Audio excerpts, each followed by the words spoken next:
I will tell you that I've never had a course in Carl Jung. I've never taught a course in Carl Jung, but I know Carl Jung. I bet you do too. That's how influential he's been. So my very first publication, scholarly publication, was an essay on Joseph Campbell. There is no Joseph Campbell without Carl Jung. Campbell relied heavily upon Jung. I also have a Ph.D. in literary studies, and there is no literary studies of the kind that I do without Carl Jung. One of the great innovations, this may sound obvious to you, but it's not always obvious to academics. One of the great innovations in literary and religious studies was to put those two together. That happened in the 60s and 70s, especially with a book called Anatomy of Criticism by Northrop Frye, where he simply used Carl Jung's concepts to analyze literature and religion. So Jung is everywhere.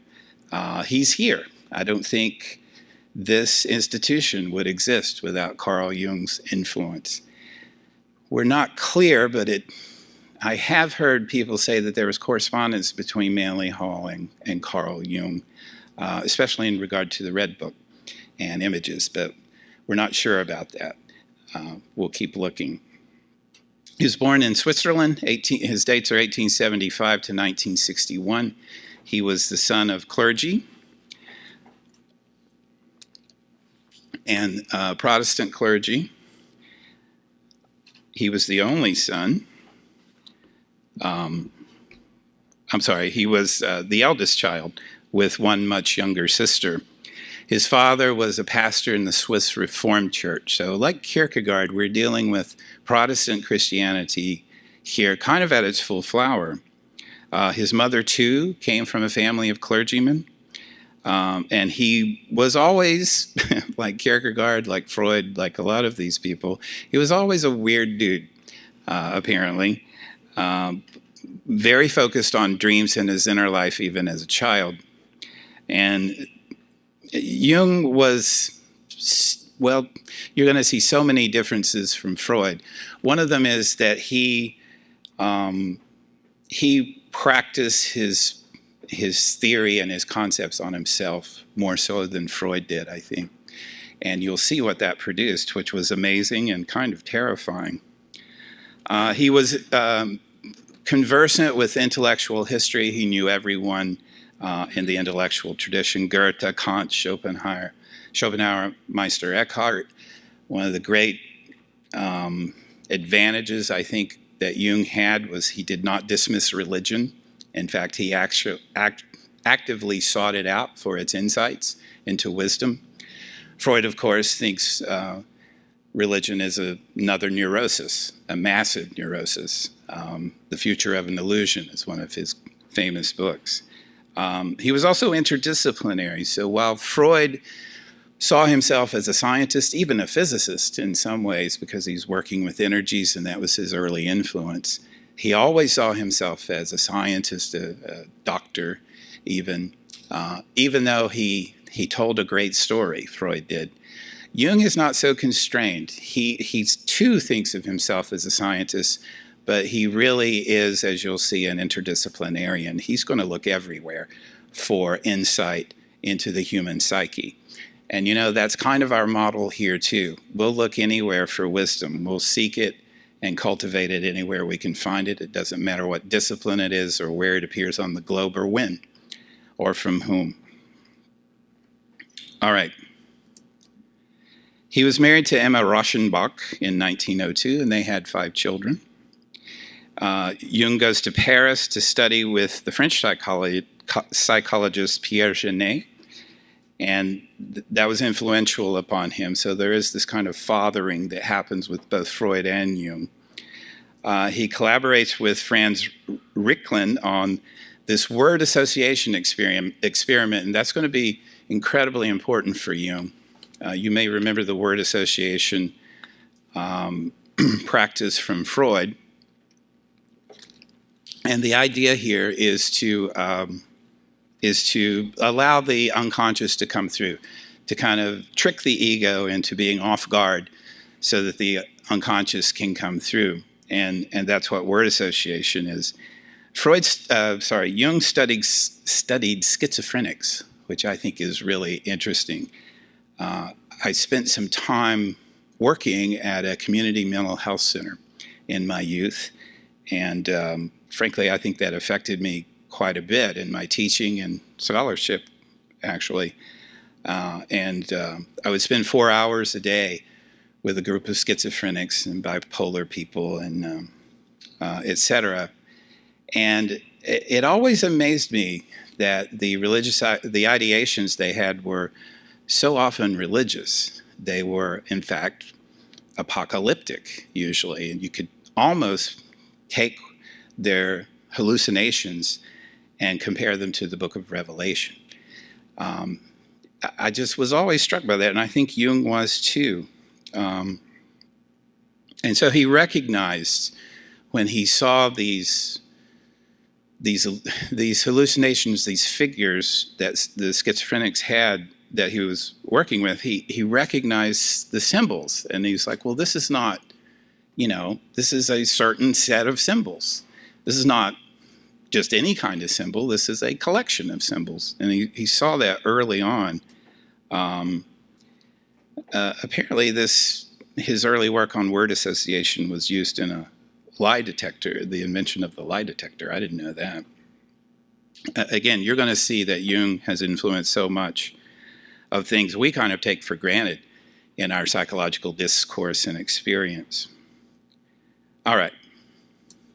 So in 1906, Jung begins a correspondence with Freud that becomes a friendship. The story is, and I think it's probably true, that they met in Vienna and they talked nonstop for 14 hours.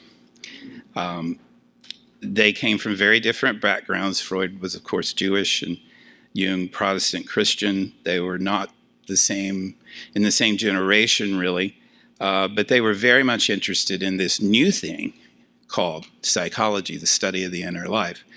Now, remember, before this, there was no psychology. The study of the inner life was theology. It was basically about your sins and how to get rid of them. But in the late 19th and early 20th centuries, the flower of the Enlightenment, these new disciplines begin to emerge: sociology, anthropology, actually biblical studies too, a different kind of biblical studies than theology. Psychology emerges from all that. So Jung wanted to be a part of that, and he was. Freud, of course, founds it, but Jung is his favorite pupil, his favorite son. But, of course, they differ over quite a few things, mainly the nature of the unconscious. So if you remember from last week, for Freud, the unconscious is just a sea of repressed desires. It's an id. It operates according to the pleasure principle. It doesn't operate according to the reality principle. It is simply desire. And it can be the desire to be free from pain or to achieve pleasure, but ultimately the desire is to resolve the tension. Whatever that tension is, if it's hunger or sexual desire or just not being happy, the id wants that resolved, and it seeks blindly to do so. So much so that an infant will suck a thumb rather than a nipple because it's operating according to the id. Jung, on the other hand, said, I think there's more to the unconscious than that. And he goes back to this word association treatment he'd used, and he's like, well, where are all these symbols coming from, and why are they so common? And why wouldn't there be idiosyncratic symbols, right? But there aren't. They're pretty regular symbols in a limited set. So he and Freud disagree on this. And it creates the break. He has this interesting line here. He wrote to Freud October 28th, 1907, and this is what he said. My veneration for you has something of the character of a religious crush. I still feel it is disgusting and ridiculous because of its undeniable overtones. The abominable feeling comes from the fact that as a boy, I was the victim of a sexual assault by a man I once worshipped. So no transference issues at all with Freud and Jung. Um, a religious crush. I don't think I've ever had a religious crush, but sounds interesting. So Jung founds what he called analytical psychology, a little different from psychoanalysis, right? And ultimately he has to kill the father, kill Freud. So in 1912 he publishes Transformations and Symbols of the Libido. And he started comparing these products he kept seeing in the word association treatment, these products that he would call of the collective unconscious, and subjected them to analysis. Because remember, both of these guys are scientists. They still think of themselves as scientists, as doing scientific work. It's just that Jung has a much broader lens, though Freud's lens is pretty wide too, because he's including, he's telling the story of Oedipus. But Jung is more than doing that. He's not using mythology as rhetoric. He's using it as reality, as insight into the very soul, or psyche. He called this comparative method, looking at these images that emerged from the unconscious, amplification. It's the means of enlarging our understanding of a dream or fantasy through comparison to the material that already exists in the world. Okay, so you had a dream about a snake. I think we know what that means, but the reason we know what that means is because we've looked at, the reason Jung knows is because he's looked at world mythology and knows what snakes mean, right? Snakes are representative of the libido, of life, because they shed their skin, they keep going, they resurrect themselves, and the snake eating its tail is a symbol of eternal life. So guess what? Your dream of a snake is not just your dream. It's your participation in the unconscious. The unconscious that all of us, human beings on the planet throughout history, have experienced. All right. So from there, I mean, that's just a huge step from Freud, where this is going to, Freud's reductionistic. This is going to be, for Freud, everything's going to be reduced to tension and release, to sexual desire, ultimately, and its frustration. Not everything for Freud, but everything's about tension and release. For Jung, it's really, that's quite a radical break to say that what you're experiencing in your unconscious is what we've all experienced. That's an amazing move. That's a brilliant move. That's a move that connects us all, not in terms of neurosis, but in terms of meaning making, right? Huge. So the Zurich Psychoanalytic Association, which was Freud's society in Zurich, breaks from the International Psychoanalytic Association to form the Association of Analytical Psychology. And that's the formal structural recognition of the break. All right. Well, this break with Freud leaves Jung isolated personally and professionally.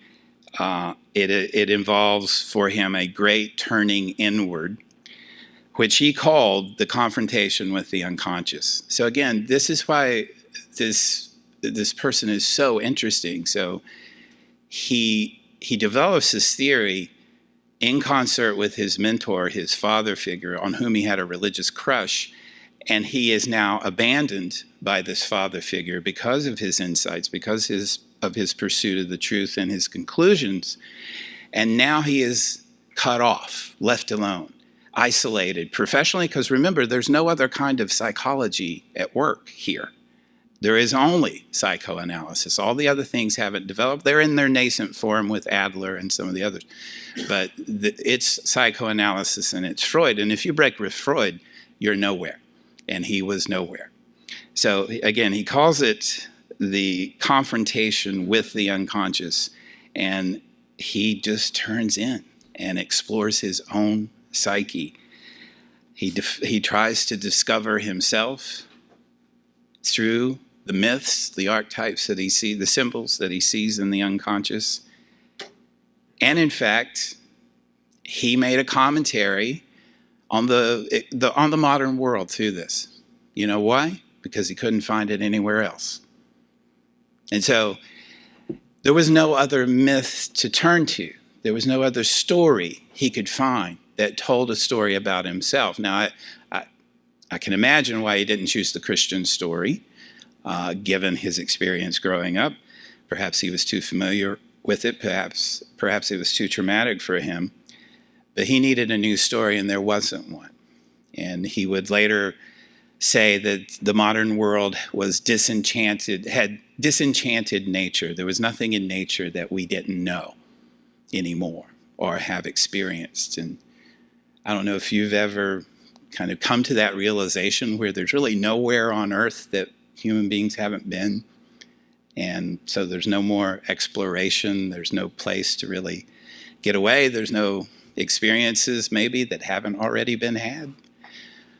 I don't know if that's true, but if you feel that it's true, then the only place to go is inside. And that's where he went. He developed a method here, right? So if you're turning in, what do? How do you function? He developed something called the active imagination. And so what that means is that you encounter the living reality of the unconscious.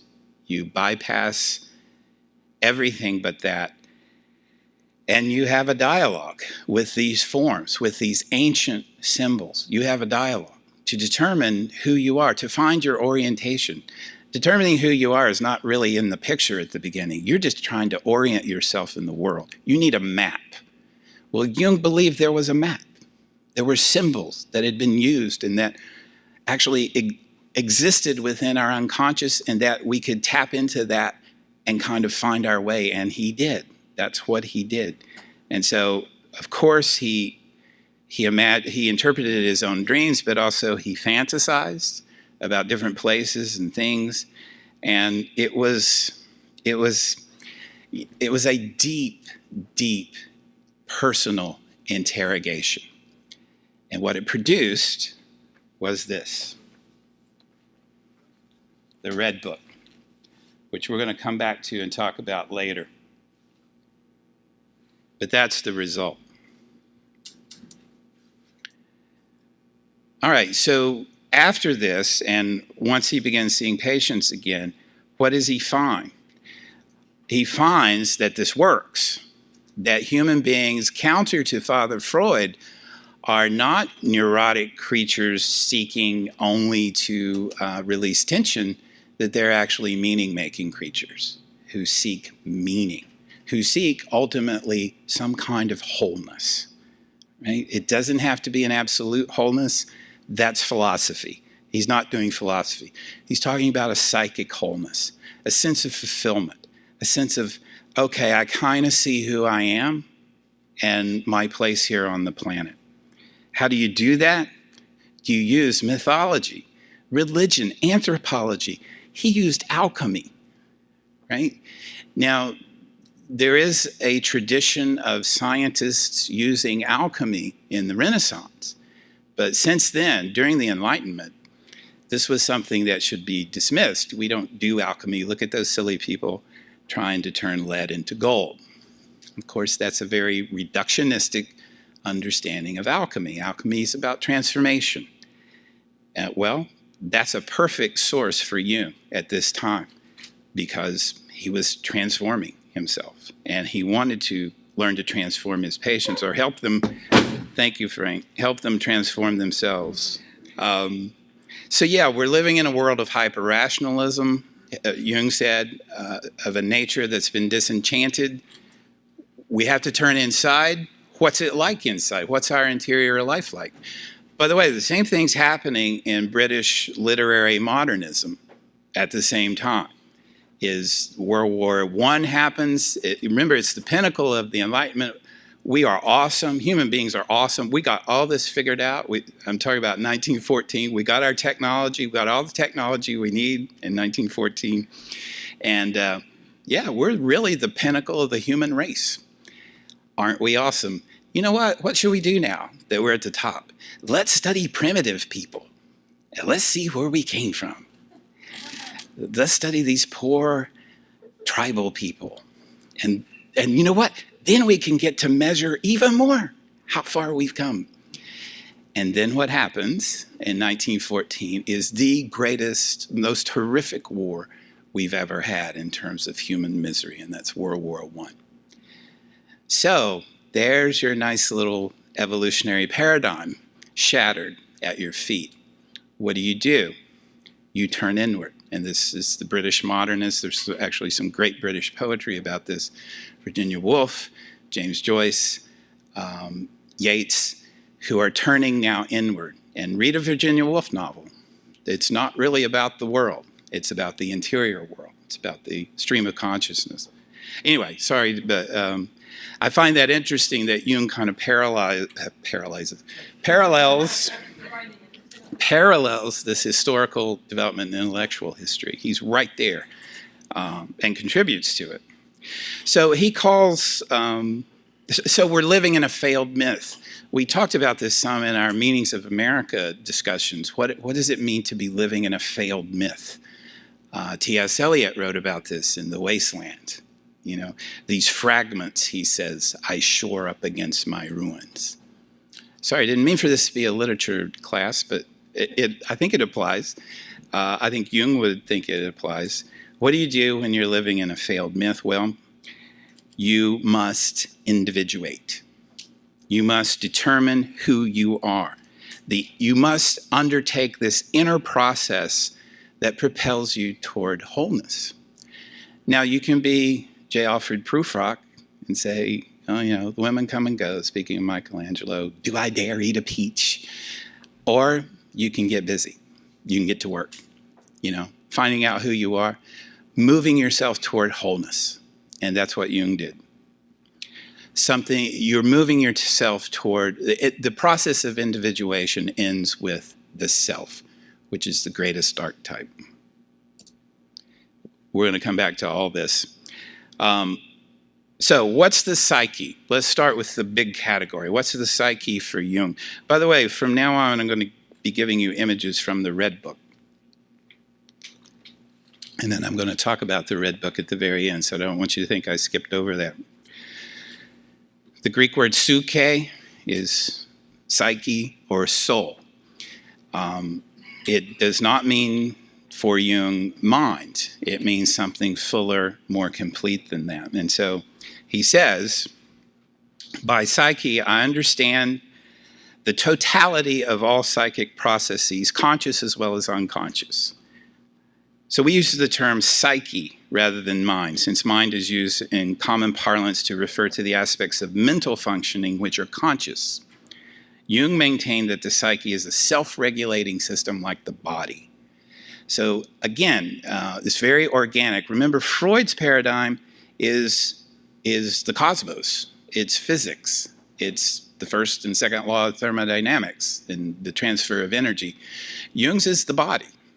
It's a regulating system that is often out of order, but usually kind of comes back into some kind of balance.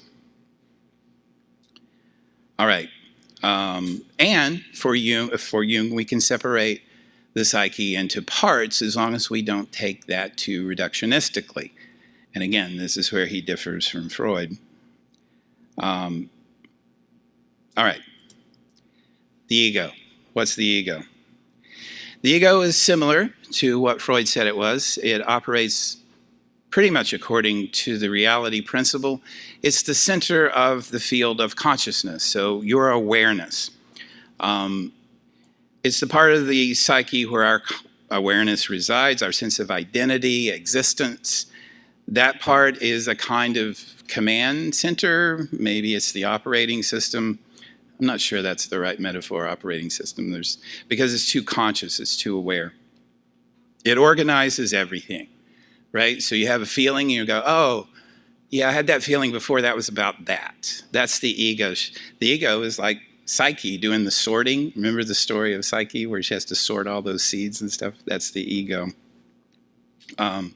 Interestingly, the ego is what is the interface between the inner and outer worlds. And so it's really important.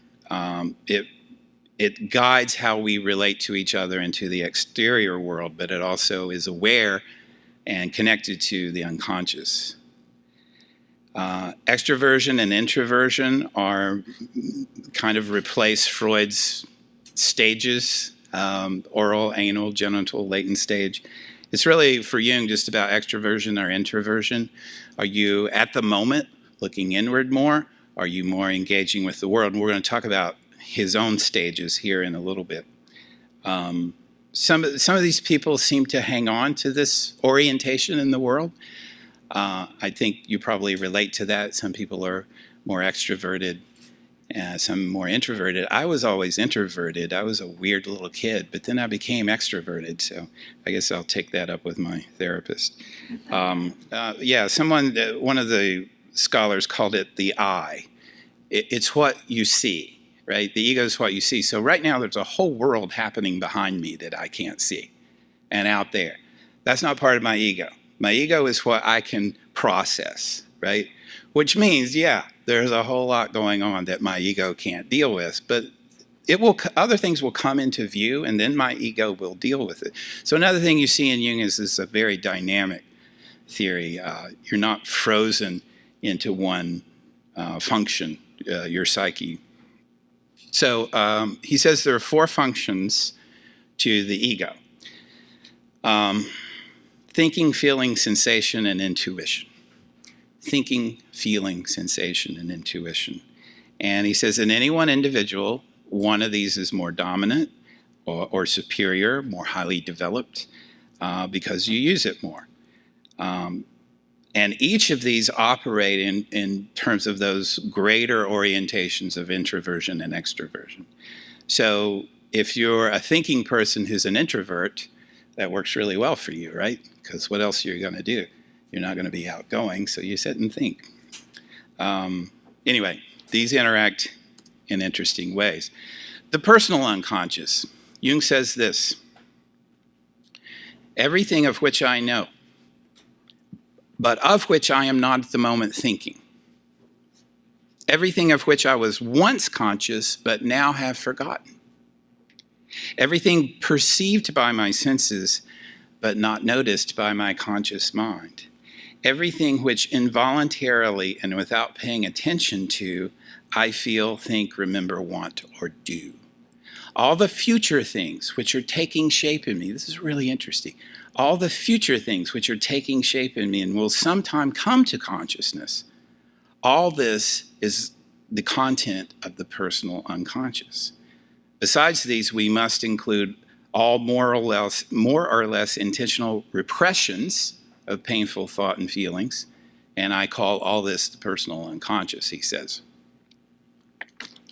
Isn't that really interesting? So you can see for Freud that the unconscious is kind of roiling with desire and pleasure, and it's the id. It's a monster, ultimately. But for Jung, the personal unconscious is that which you're not aware of, either in terms of your senses or in terms of your intuition and perception, emotional perception. That rings a lot truer to me, is that there are things I just can't capture, right? They're there, but I can't bring them into consciousness because I'll have only certain amount of bandwidth.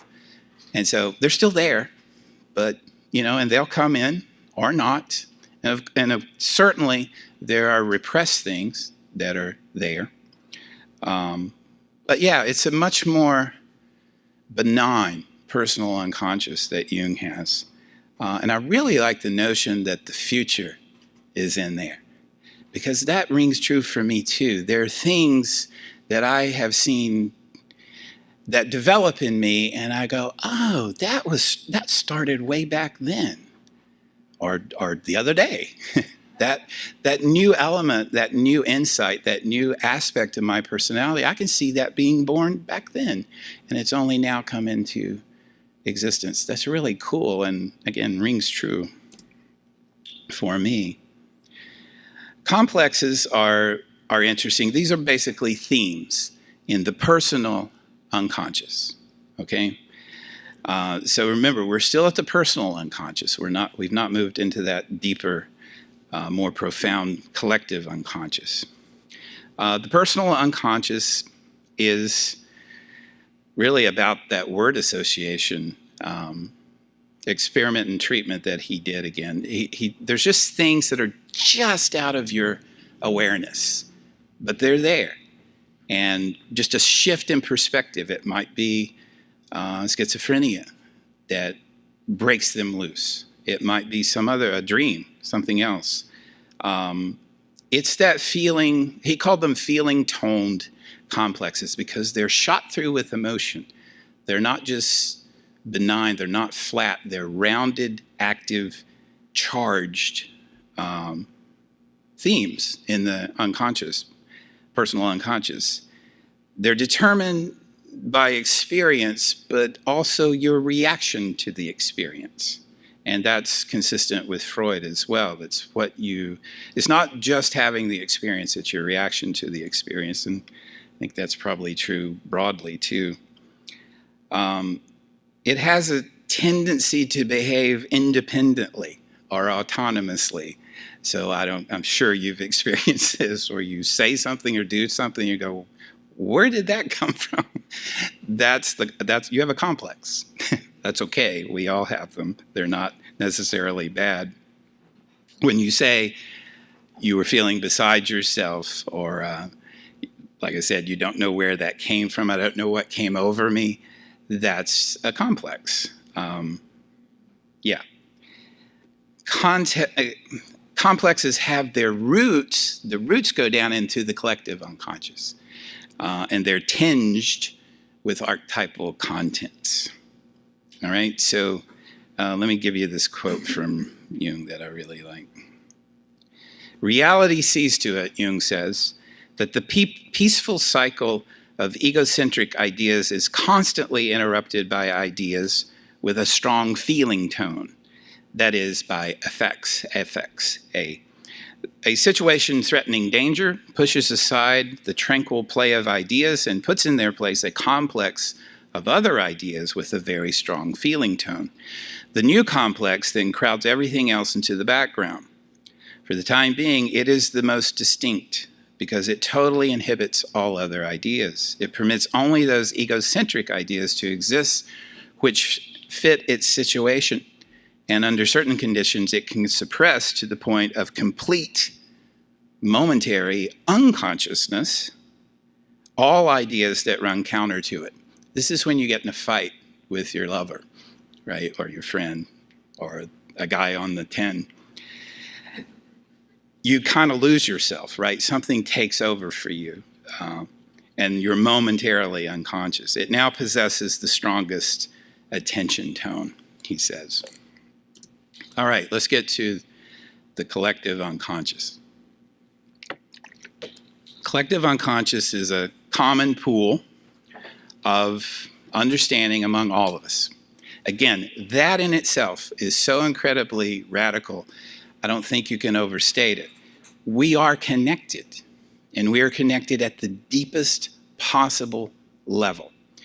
And again, this is not the connection of being all-centered. That's a kind of connection, and that worked for millennia, or it functioned for millennia. And, you know, it had its benefits and its disadvantages. This is a different thing. We are all connected, not by doctrine, not by dogma. We are connected by our psyches. All the elements of our nature are there at birth, because all human beings have the same collective pool of archetypes and meaning-making capacities. The environment of the person will accentuate one or diminish the other. It might make you an introvert or an extrovert. It might mess you up pretty good, or you might have a blissful, wonderful experience, but it's all there. Certain things will get activated more than others, but it's all there, and we're all connected. For Jung, it's kind of a mode of functioning, he called it.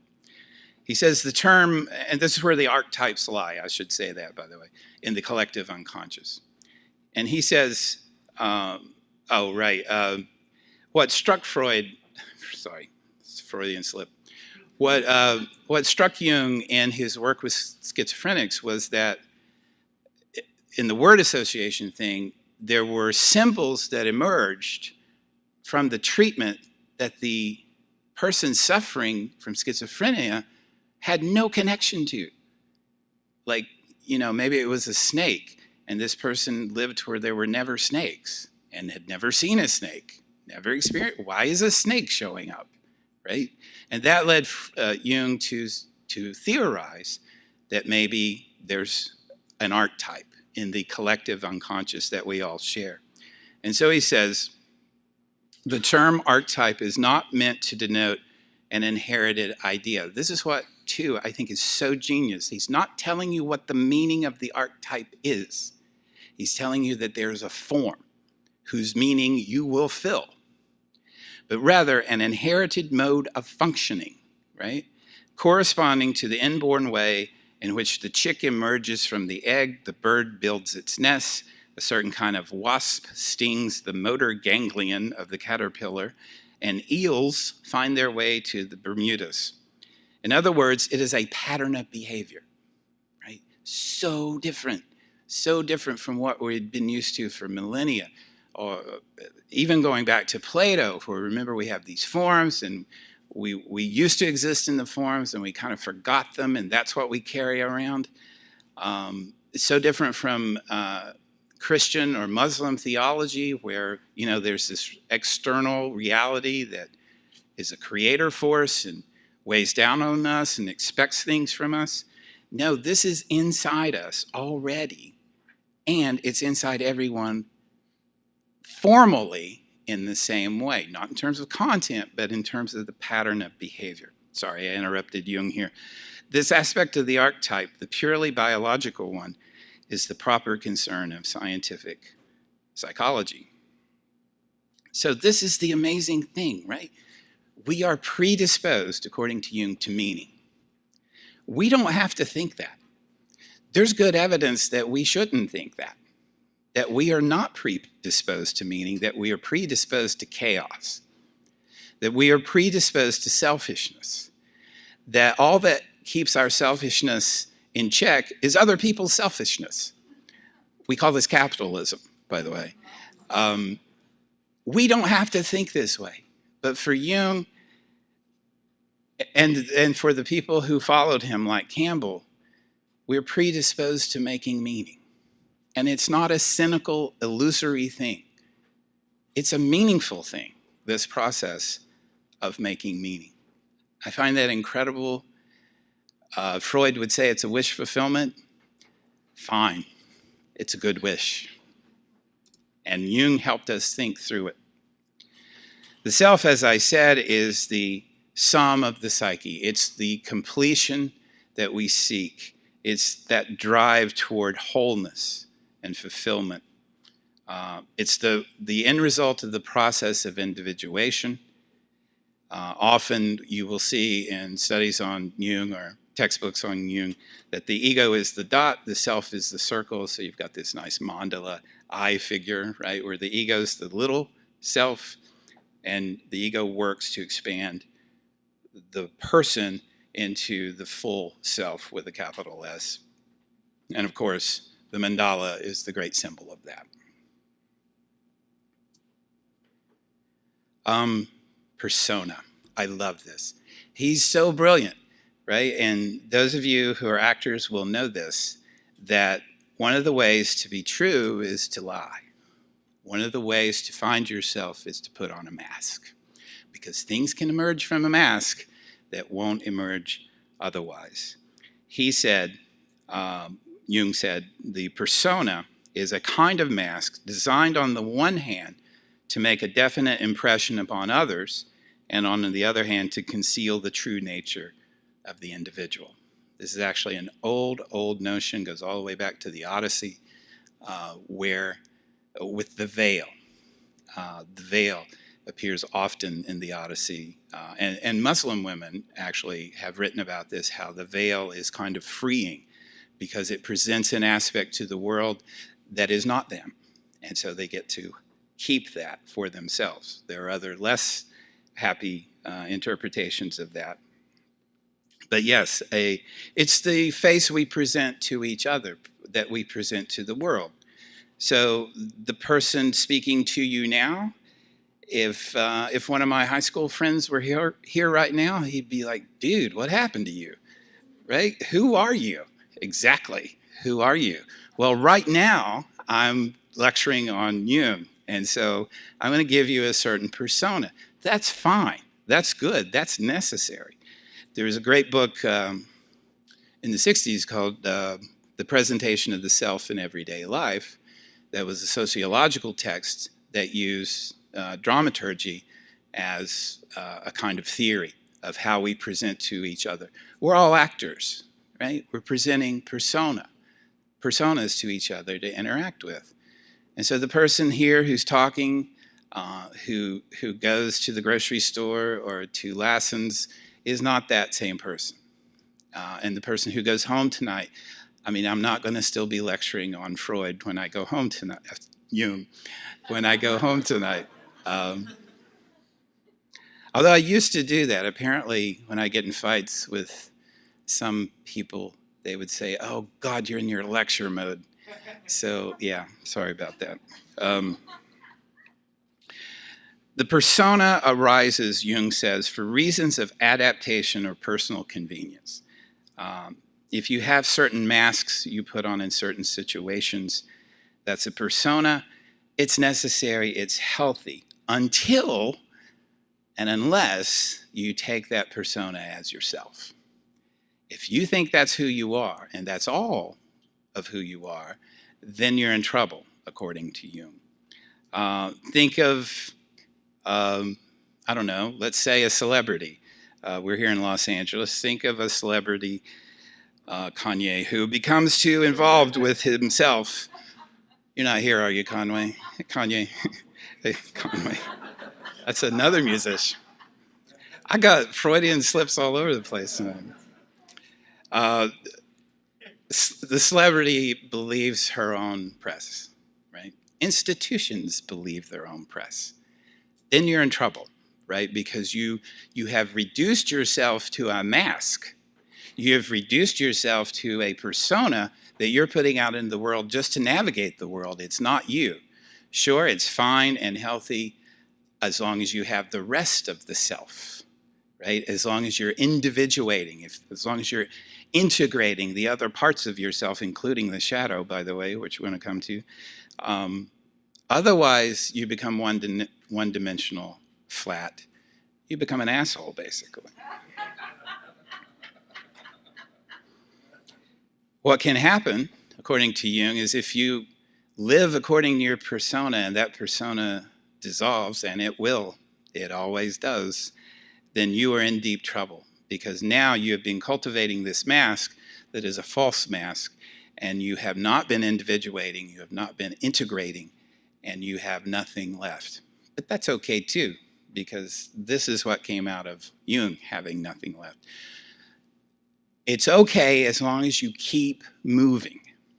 If you stop moving, then you're in trouble. If you think that the reality you're experiencing with your loss is reality, then you're done, right? And there is literally nowhere to go.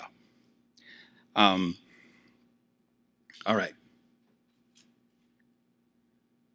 I think that would be an impulse, but it would be the wrong impulse because you can't just create a mask like that. It will be inauthentic even to you. I'm saying you have to turn inward. Once the mask dissolves, breaks, shatters at your feet, you have to turn inward and you have to rediscover yourself, which I think probably every person in this room has experienced. You can put it other ways. We've talked here before about templates that we use and the templates shatter. Jackson Brown has this great line. He says, let your illusions last until they shatter. Right? That's perfect. Because once they shatter, you know they're illusions. And you're not going to pick them up again, and you can't put them back together. So where do you go? You turn in. And that's a very dangerous place to turn in. All right, let's keep going. Almost done. The shadow is the opposite of the persona. So the persona is the face you put out to the world.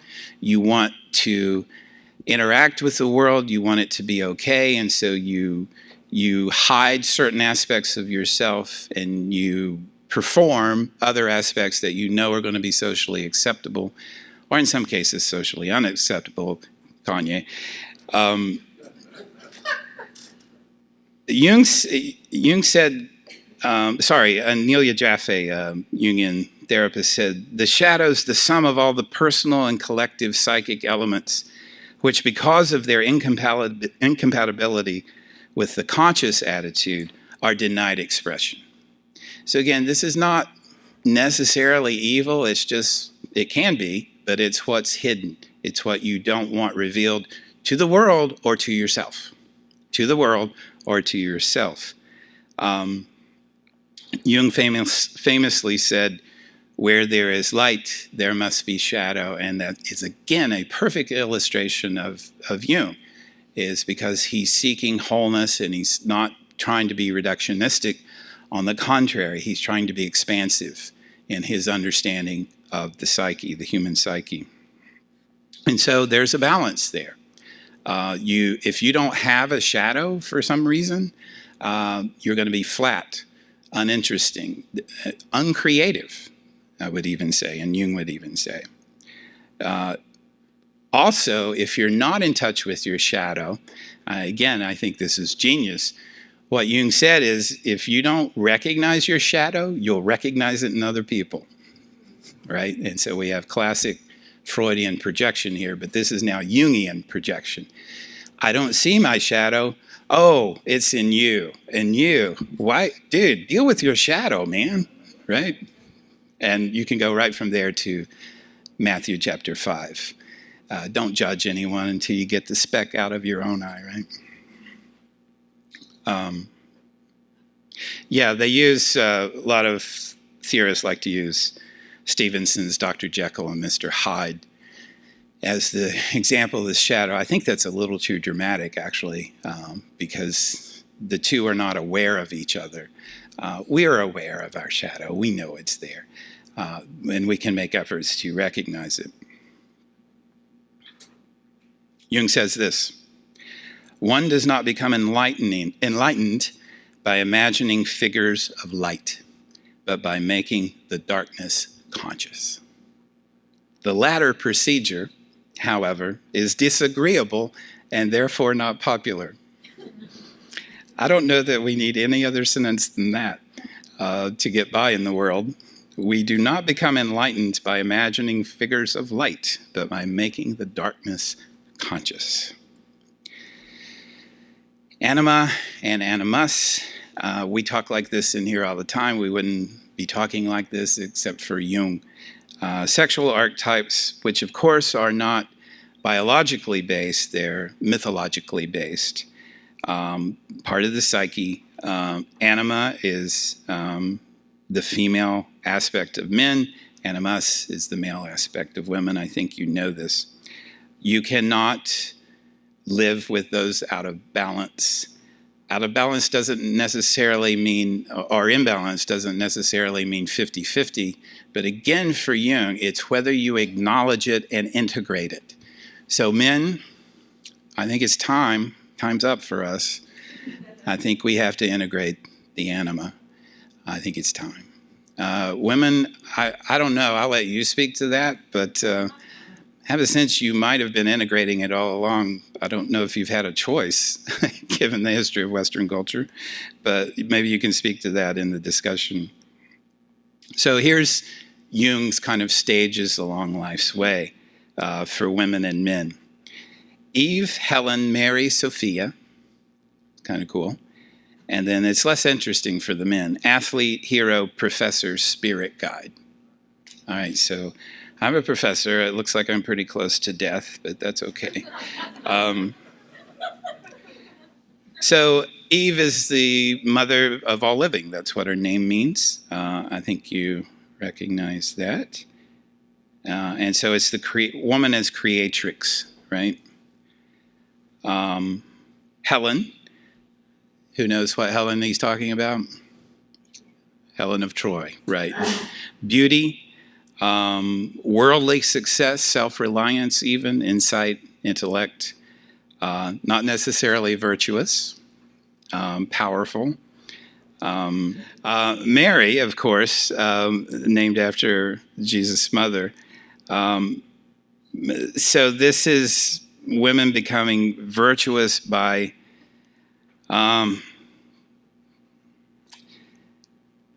I don't want to say by accident, but I guess I would say by understanding how the world works and accepting it. Because we should do passages on this story. In Luke, when the angel Gabriel comes to Mary and says, "Hey, congratulations, you're going to have a child." And Mary says, "Yay, awesome." No, she doesn't say that. She's not happy. I mean, why would anybody be happy? This weird thing comes out of the sky and says you're pregnant, and she's never had sex?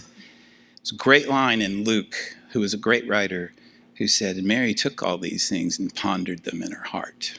Yeah, I bet she did, right? And then, of course, later she goes and visits her cousin Elizabeth, and they're like, okay, this is going to be all right. You're going to give birth to the Savior. It's cool. So that's Mary, right? This kind of pondering person. And then, of course, Sophia, who I think we know, the goddess of wisdom. We kind of worship Sophia here. We're always seeking wisdom. We're always seeking the feminine, frankly, if you've been here on Tuesday nights. So that represents full development, right? Of a woman, especially, to be wise. For men, it's the athlete, physical power, right? And we know that, we recognize that. That's the phallus at work, frankly. Then we become men of action or romance. So we become the hero, right? We're out there, we're doing things, we're singing love songs, we're slamming dunks. Are we not men? That's Devo, Charlie. Okay. Hemingway, the hero. And then the professor, or a clergyman, or an orator. The animus becomes the word, operating as a professor or the bearer of the word. Okay, that's a little too personal, so we're not going to linger on that too long. And then, of course, the spirit guide, the wise one, the Obi-Wan Kenobi figure, right? Those are the stages along life's way for Jung. All right, just a couple more, and then we'll let you in on this great discussion that I know we're going to have. So I've said this before, individuation is integration. It's the quest for wholeness, not just the desire, but also the process, the way. You could go right from there to Jesus and the way, the truth, and the life, or Lhasa and the Tao, or the way. Again, Jung thought this was a natural process, that you kind of had to fight against it to not be in it. And that rings true for me too. I think if you stop fighting and worrying and listening to people who aren't aiding your individuation, I think it kind of happens. Maybe you disagree, we can talk about it.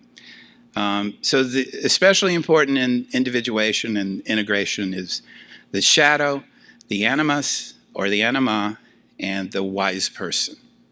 Well, that's our mission statement here at the university. We want all that, and we want to help you do that. Yeah, and this, of course, is about creativity.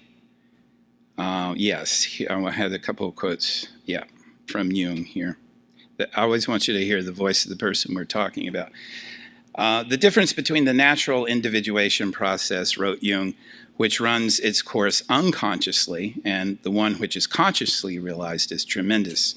So I was saying it will happen unless you get in the way of it. In the first case, consciousness nowhere intervenes. The end remains as dark as the beginning. In the second case, so much darkness comes to light that the personality is permeated with light, and consciousness necessarily gains in scope and insight. This is Jung from Alchemical Studies. What on a lower level had led to the wildest conflicts and panicky outbursts of emotion now looks like a storm in the valley seen from the mountaintop. Isn't that right? I mean, isn't that part of becoming who we are? is those things that seem like storms that we were engulfed in and now we're up above them. We're like, oh, that's a storm. It'll pass, right? That's the way to wisdom. That's the way to integration. Jung says that in seminar notes, one should never think that a person can reach perfection. He or she can only aim at completion, not to be perfect, but to be complete. I love this, right? Sermon on the Mount, Jesus ends it, be you perfect as your Father in heaven is perfect. And that's a hard saying, but what if he meant complete, not perfect, as we think of it? Not to be perfect, but to be complete. That would be the necessity and the indispensable condition if there were any question of perfection at all. For how can you perfect a thing if it's not complete? Make it complete first, then see what it is. But to make it complete is a great mountain of a task. And by the time you arrive at absolute completion, you can find that you're already dead. So that you never reach that preliminary condition of perfection. So just aim for completion. Yes, I love that. All right, so I mentioned the Red Book. Here it is, 1914 to 1930. We could do a whole, in fact, we have a course in development right now at the university on just the Red Book. 10 weeks of examining the Red Book. It's called Liber Novus, or the New Book, result of 16 years of self-exploration, his conflict with the unconscious. Begins with a memory from when he was age 11. And I'm going to give you some lines from it. There is only one way, and that is your way. You seek the path. I warn you away from my own. It can be the wrong path for you. May each go his own way. I will be no savior, no lawgiver, no master teacher unto you. You are no longer little children. Many seek out his own way. The way leads to mutual love and community. Men will come and see and feel the similarity and commonality of their ways. One creates inner freedom only through the symbol. One creates inner freedom only through the symbol.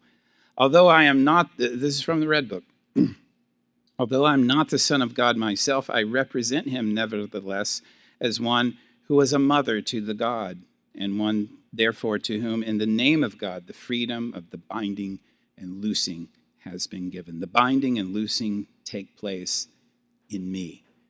This is classic Jung, right? Where all these externalities that we argue about and say, oh, well, she's horrible and he's terrible, and he's like, it's all ultimately in you. And that's the secret of Jungian dream interpretation, is everything in the dream is an aspect of you. And I think his most brilliant work is Answer to Job. You remember the book of Job, who's the man who suffers. He has everything taken away. And he goes out and he's ready to, his wife tells him to curse God and die. And he's like, no, I got to figure this out. But he's hurting. And he's got these three friends, and they say, well, you really screwed up this time, Job. What did you do? Jung says, the three friends are the voices in your head. They're not the three friends. And oh my God, who hasn't been there? Who doesn't have those voices speaking to them? What did you do? And Jung says, you better find out where that voice is coming from and deal with it. And once you do that, it'll go away, or it'll be less loud. Be silent and listen. Have you recognized your madness and do not admit it? Have you noticed that all your foundations are completely mired in madness? Do you not want to recognize your madness and welcome it in a friendly manner? Integrate. You wanted to accept everything, so accept madness too. Let the light of your madness shine, and it will suddenly dawn on you. Madness is not to be despised and not to be feared, but instead you should give it life. If you want to find paths, you should also not spurn madness, since it makes up such a great part of your nature. Be glad that you can recognize it, for you will thus avoid becoming its victim. Madness is a special form of the spirit and clings to all teachings and philosophies, but even more to daily life. Since life itself is full of craziness and at bottom, utterly illogical. Agree? Man strives toward reason only so that he can make the rules for himself. Life has no rules. That is its mystery and unknown law. What you call knowledge is an attempt to impose something comprehensible on life. All right, let me not read everything here. You're boys. Your God is a woman. If you're a woman, your God is a boy. If you're a man, your God is a maiden. The God is where you are not. So, it is wise that one has a God. This serves for your perfection. A maiden is the pregnant future. A boy is the engendering future. A woman is having given birth. A man is having engendered. Thank you for your attention.